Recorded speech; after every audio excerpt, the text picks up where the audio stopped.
situasi ekonomi Indonesia lagi memprihatinkan. Pertumbuhan ekonomi kuartal 1 2025 cuma 4,87% year on year, terendah sejak kuartal 3 2021 dan lebih rendah dibanding kuartal sebelumnya 5,02%. Salah satu penyebabnya itu konsumsi rumah tangga yang melambat yang berdampak langsung ke daya beli masyarakat dan ke penurunan kegiatan ekonomi. Masalahnya, narasi yang dibangun di masyarakat itu justru perekonomian kita naik terus. Padahal semua itu kelihatan naik karena bertumpu pada pajak. Indonesia kan sekarang punya 280 juta jiwa dan itu naik terus tuh karena beranak pinak. Jadi pemerintah optimis, makin banyak populasi ya makin banyak wajib pajak. Padahal kenyataannya kelas menengah itu menyusut sekitar 20-25% sejak 2018, berkurang dari 60 juta jadi 48 juta pada Maret 2024. Ini menandakan apa? Walaupun orangnya nambah, kemampuan bayar pajak secara efektif itu merosot. Jadi yang kita andelin nih cuma nagih pajak dan buka tambang yang merusak alam, yang menggerus pulau-pulau terluar kita, yang jelas-jelas mengurangi batas teritori kita.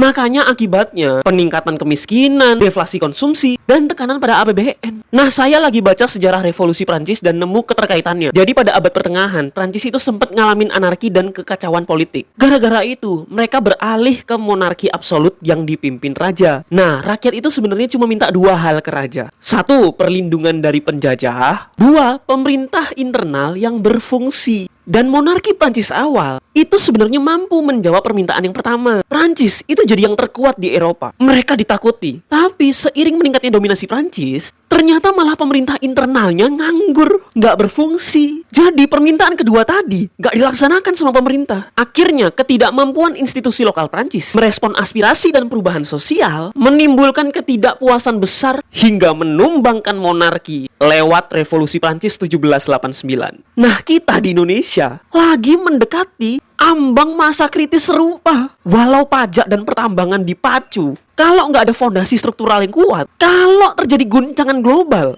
kalau perang Iran memicu perang dunia ketiga, kita bisa ambruk beneran. Jadi yang mau saya sampaikan adalah harus ada reformasi struktural. Perkuat pendidikan, tingkatin akses ke lapangan kerja formal dan produktif, benahin birokrasi, dan beresin korupsi. Kalau enggak, cepat atau lambat, Indonesia pasti berujung pada krisis kehilangan kepercayaan publik, persis yang dialami Prancis. Camkan itu dan ingat selalu prajurit, baca buku, harga mati.